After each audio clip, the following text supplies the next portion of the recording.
the day the sea stood still. Moses and the Red Sea.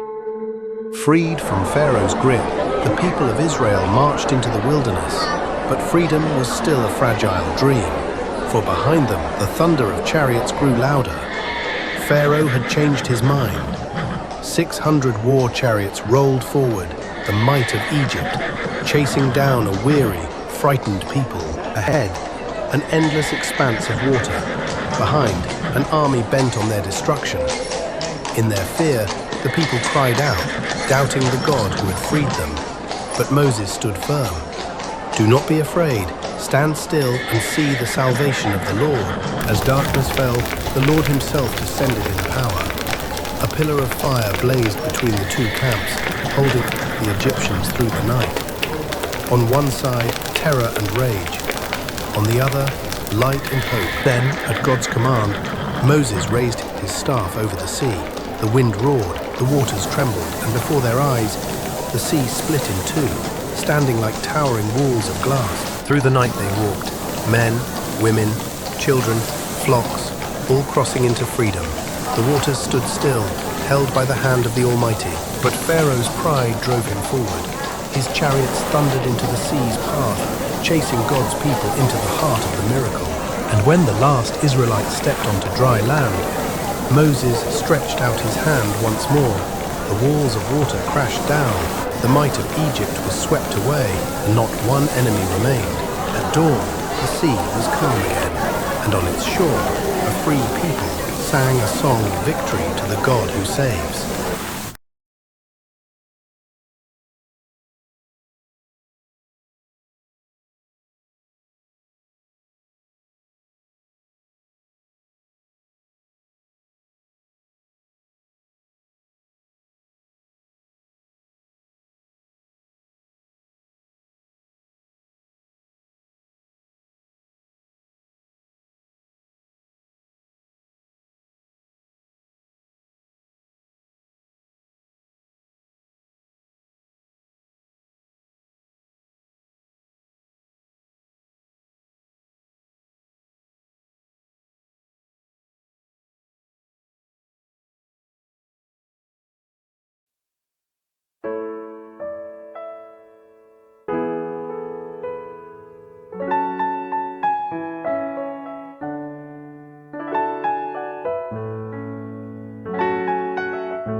And she again bare his brother Abel, and Abel was a keeper of sheep, but Cain was a tiller of the ground.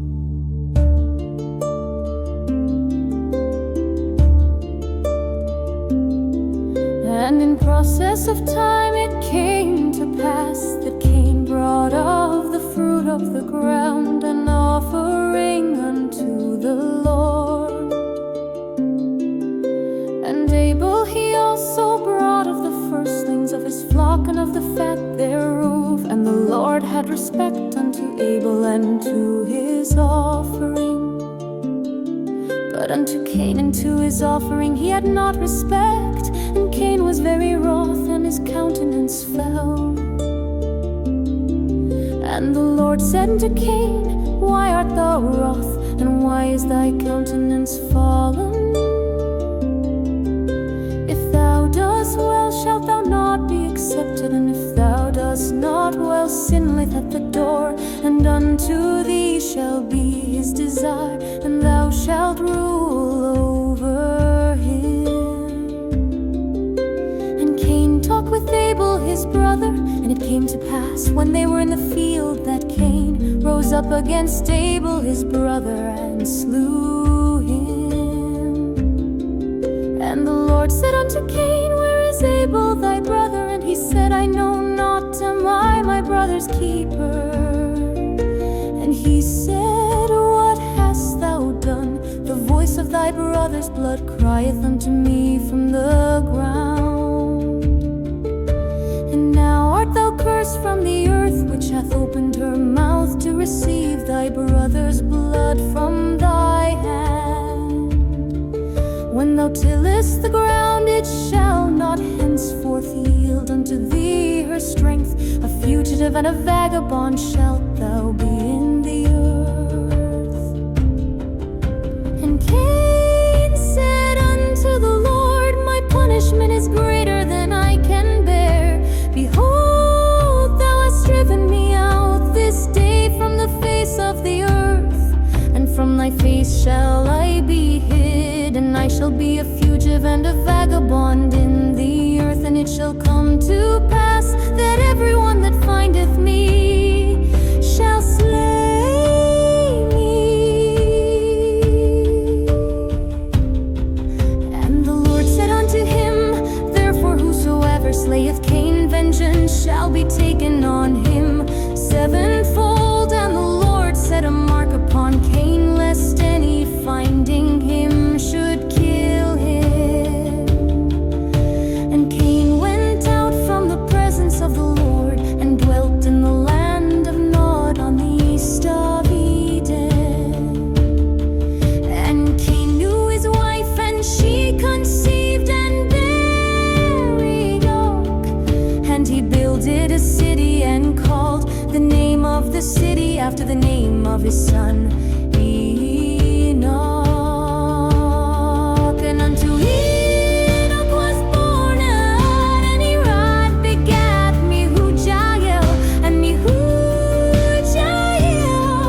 begat Methusael, and Methusael begat Lamech. And Lamech took unto him two wives. The name of the one was Adah, and the name of the other Zillah. And Adah bare Jabal, he was the father of such as dwell in tents, and of such as have cattle. And his brother's name was Jubal, he was the father of all such as handle the harp and organ. And Zillah she also bare Tubal-Cain, an instructor of every artificer in brass and iron. And the sister of Tubal-Cain was Naamah. And Lamech said unto his wives, Adah and Zillah, Hear my voice, ye wives of Lamech, hearken unto my speech. For I have slain a man to my wounding, and a